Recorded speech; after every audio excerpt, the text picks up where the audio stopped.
to come up, Kevin. You're going to be speaking next. Kevin Bailey is coming on board as our State Director, and he's going to speak to us tonight. Kevin is an outstanding business leader with 30 years' experience in the financial services sector. He merged his successful business, the Money Managers Limited, with 14 other businesses to form Shadforth Financial Group, which was listed on the ASX and was acquired in 2014. Kevin is now heavily involved in the philanthropic sector. He was appointed to the Prime Minister's Community Business Partnership to advise the Australian Government on philanthropy and volunteerism. He's a graduate of the Williamson Community Leadership Program back in 1999, and he received the Community Leadership Award in 2006. Kevin established the first Timorese diplomatic post at their independence in 2002, and he was Consul General for East Timor in Melbourne until 2013. He is currently stepping down as a director of the $16 billion Timorese Sovereign Wealth Fund. Kevin was a director of the G7 Plus Foundation that assists post-conflict states with governance and financial management. It's going to be great getting his input into foreign policy, as you can see. Kevin was a foundation member of the Financial Planning Association in 1991 and served as a director for over 6 years, receiving a Distinguished Service Award, and he was made a Fellow of the FPA in 2005. He has also been awarded the Australian Financial Planner of the Year Award. Prior to this career in finance, he had a military career, so we're not going to get into a fight with Kevin, during which he served with the Australian SAS. Yes, ooh. And for his time there, he was awarded the Australian Defence Medal and the Australian Service Medal with counter-terrorism clasp. Something that really comes in handy now. Kevin now runs a private charitable foundation and is also the chair of the William Wilberforce Foundation. He is a director of the ASX-listed company Po Valley Energy. And his other directorships include Perusia Media, a Catholic resource organisation, Halftime Australia, Alpha Australia, Impart Incorporated, formerly Compassion for India, Dads for Kids Fatherhood Foundation, and the Marriage Education Program. So you can see the family values of our State Director right there.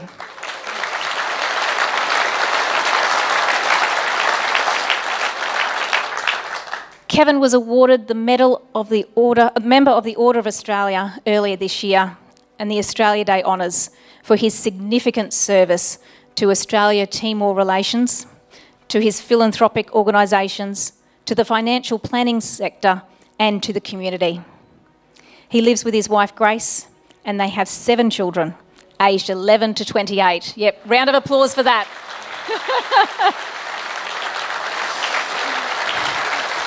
One question I have to ask. We've got Collingwood, we've got Richmond. I'm from the West, so go Doggies. What's your allegiance to football? The Mighty Saints.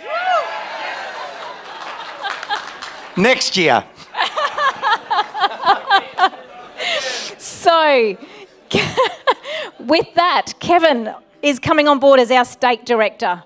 Please give him a great round of applause as he comes to chair today. Thank you. Thanks, Kevin. Thanks, Rachel.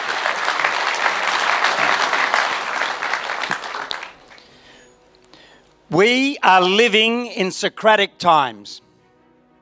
As Plato explained in the trial of Socrates in 399 BC, perhaps one of the greatest free speech trials in history, Socrates said, "An unexamined life is not worth living.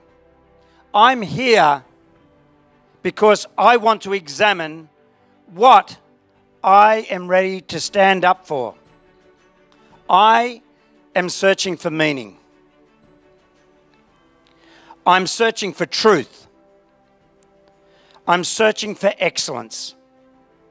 What are the things that make me mad, glad, or sad about our society and about my country? What are the things that are worthy of me putting my reputation on the line?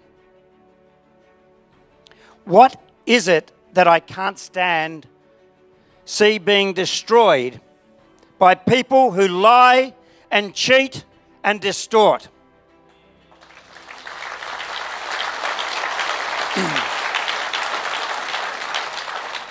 Socrates was tried for failing to show piety to the invented gods of Athens and for corrupting the youth with his politico-philosophical questions that led them to question through logic and to seek the truth. The politically correct so-called elites think that they can silence anyone who doesn't go along with their atheistic view of the world, where the collective knows best and anyone who disagrees with them is a bigot or a whatever-phobe.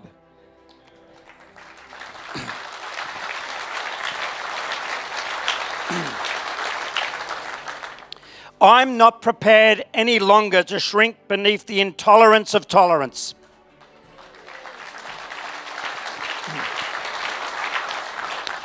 As a result, perhaps I'll be forced to drink hemlock. But I won't be alone. You see, it's time for me to stand up and be counted. Perhaps it's overtime for many of us to stand up and be counted. Belatedly, to stand up and say enough is enough.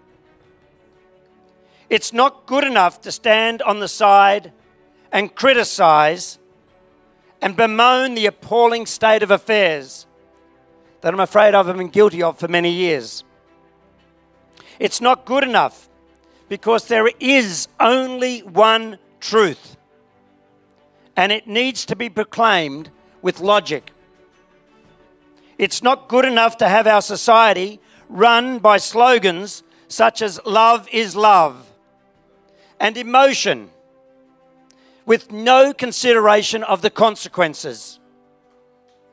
We all want to be compassionate. We all want to be compassionate. Of course we do. But we need to have grown-ups who can take responsibility for the outcomes of our compassion.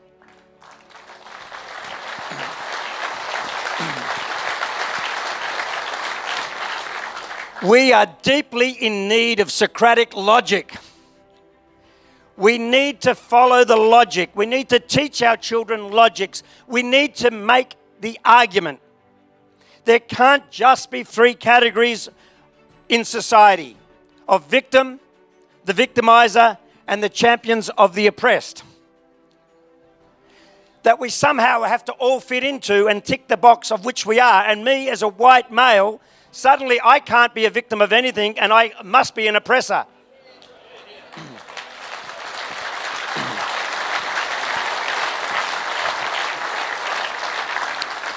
I wish my 19-year-old daughter was here. But the fact is, we can't have people feeling moral and self-righteous with other people's money. Governments don't have any money. They don't have any money that they don't first take from taxpayers. Truth and logic have to prevail. We can't have every government decision having to be negotiated through the upper houses of our parliaments with leftist ideologues. We can't stand by idly as the cultural Marxists infiltrate our institutions and political parties to drown out the conservative voice that respects and is proud of our Judeo-Christian heritage.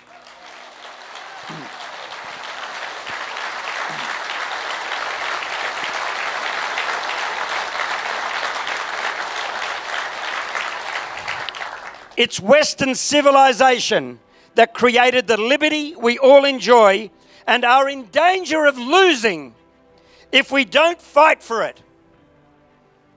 My commitment is to champion personal responsibility, free enterprise, and a civil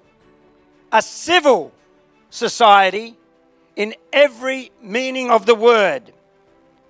We will be called haters, but in my experience, the haters are not on the conservative side of the defence of marriage and children.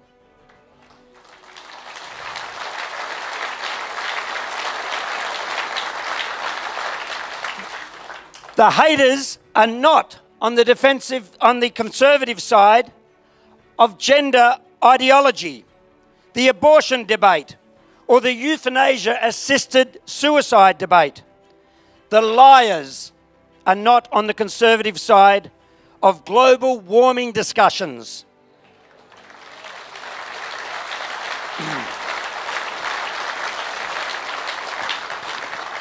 Or immigration, or terrorism.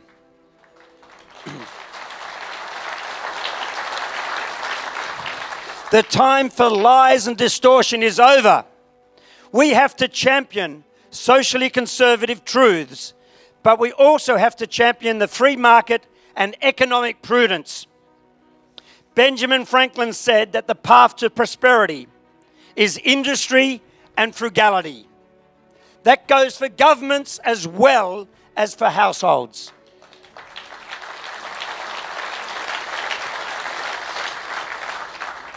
We need to work hard and spend less than we earn, no matter how tempting it is to look compassionate by splashing around money we don't have.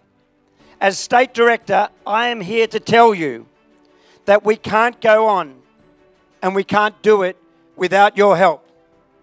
This has got to be a mass organisation, a mass movement of people wanting to stand up and say, hey, we love our country, we are compassionate, and the left doesn't have a monopoly on compassion.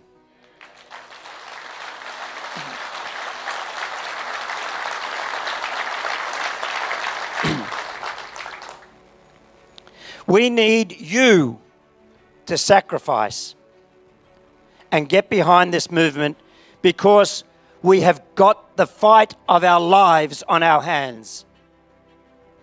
To make it happen, we're going to have to act now and put everything we've got into this. The fight back begins tonight. We need serious financial support and not just talk. We need all of us to roll up our sleeves and roll this back while we can. We are looking to develop serious strategies at both the state and federal level. We've got a job to do. We've got to get in the arena and start doing it. As Theodore Roosevelt said back at the Sorbonne in 1910, it's not the critic who counts, nor the man who points out how the strong man stumbles, or where the doer of deeds could have done them better. The credit belongs to the man who's actually in the arena, whose face is marred by dust and sweat and blood, who strives valiantly, who errs, who comes up short again and again, because there's no effort without error and shortcoming, but who actually does strive to do the deeds, who knows the great enthusiasms, the great devotions, who spends himself in a worthy cause, who at the best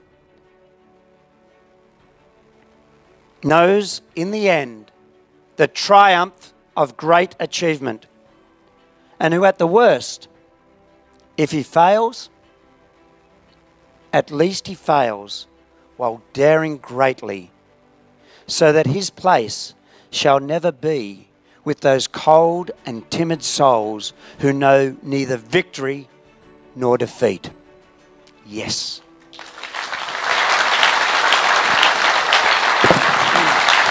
Thank you.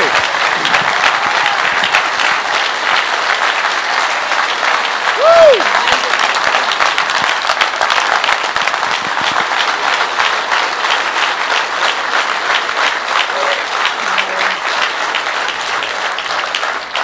Thank Thank you, Kevin. Really appreciate that. That's amazing words. I feel very inspired. I don't know about you. Yeah, I feel inspired.